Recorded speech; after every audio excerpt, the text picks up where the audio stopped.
कई बार हम सोचते हैं कि हम अकेले क्या ही कर लेंगे, फिर ऐसे डॉक्टर शिवांजनी संतोष जैसे लोग हमारे सामने आते हैं और हमारे लिए एक एग्ज़ाम्पल बनते हैं। बीते महीनों इनकी एक रोते रोते हुए खुशी मनाने वाली वीडियो काफ़ी वायरल हुई। ये इसलिए ही खुशी मना रही थी क्योंकि FSSAI food safety and standard authority of India ने एक डायरेक्शन दिया कि अब कोई भी कंपनी ORS के नाम पर अपनी शुगरी ड्रिंक नहीं बेच पाएंगी। नमस्कार मेरी YouTube फैमिली, मैं प्रीति आनंद और जॉस का ज्ञान में ज्ञान की बात में एक ऐसे ही इंस्पायरिंग लीगल बैटल के बारे में बात होगी।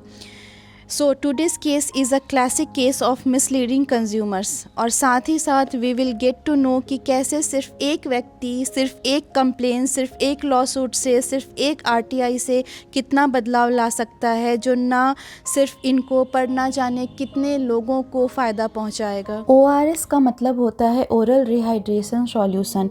जब इंसान बीमार पड़ते हैं, बॉडी में वीकनेस आ जाती है, तो ये WHO प्रिस्क्राइब फार्मूला जिससे बॉडी में न्यूट्रिएंट्स और कई सारे विटामिन्स बॉडी में रिप्लेनिश हो पाते हैं।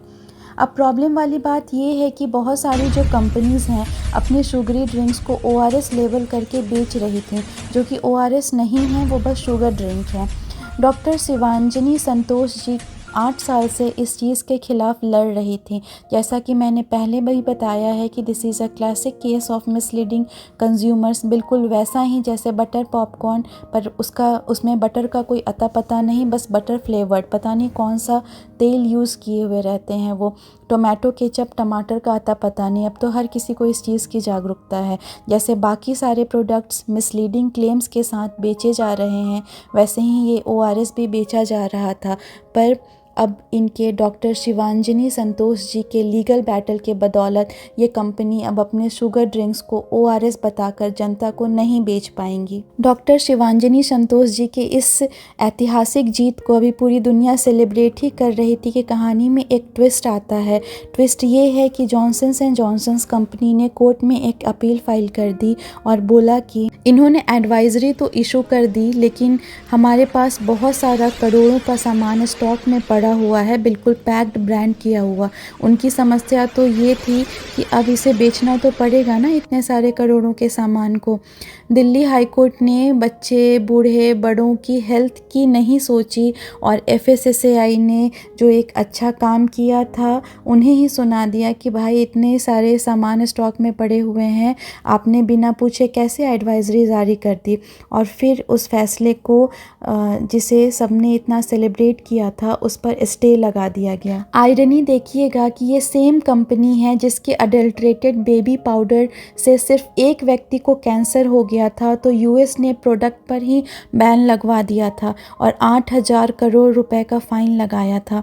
FSSAI ने जाकर एक काम ढंग का किया था, उस पर भी स्टे लगा दिया गया। थोड़ा सा बैकग्राउंड को समझ लेते हैं कि JNTL consumer health India private limited company जो है वो जॉनसन्स एंड जॉनसन्स की इंडियन कंज्यूमर आर्म है, या कह सकते हैं सब्सिडरी यूनिट है।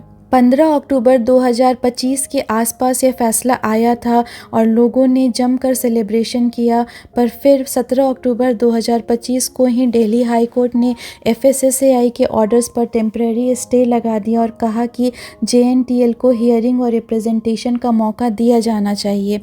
लोगों ने, जिन्हें इन सब न्यूज़ की अवेयरनेस थी, जमकर नाराज़गी जताई। नतीजा ये हुआ कि 31 अक्टूबर 2025 को रिज्यूम्ड हियरिंग में कोर्ट ने पब्लिक हेल्थ को प्रायोरिटी दी, मिसलीडिंग ORS लेवल्स पर स्ट्रिक्ट स्टांस रखा और कहा public health can not be compromised, misleading ORS levels increase risk for children and consumers. Finally conclusion ये रहा कि पहला, FSSAI का स्टैंड जस्टिफाइड था, दूसरा, मिसलीडिंग ORS बैन को सपोर्ट मिला, और तीसरा, हाई शुगर बिवरेजेस को ORS का नाम लेकर बेचने पर रिस्ट्रिक्शंस कंटिन्यू रखा गया। तो इस कानूनी लड़ाई में फाइनली डॉक्टर शिवांजनी संतोष जी की जीत हुई, उनकी मेहनत रंग लाई। और मेरी मेहनत को रंग लाने के लिए प्लीज़ मेरे वीडियो को लाइक करें, शेयर करें और प्लीज़ प्लीज़ प्लीज़ प्रमोट करें, ताकि मैं और ऐसे इन्फॉर्मेशंस आपको आसान शब्दों में समझा सकूं।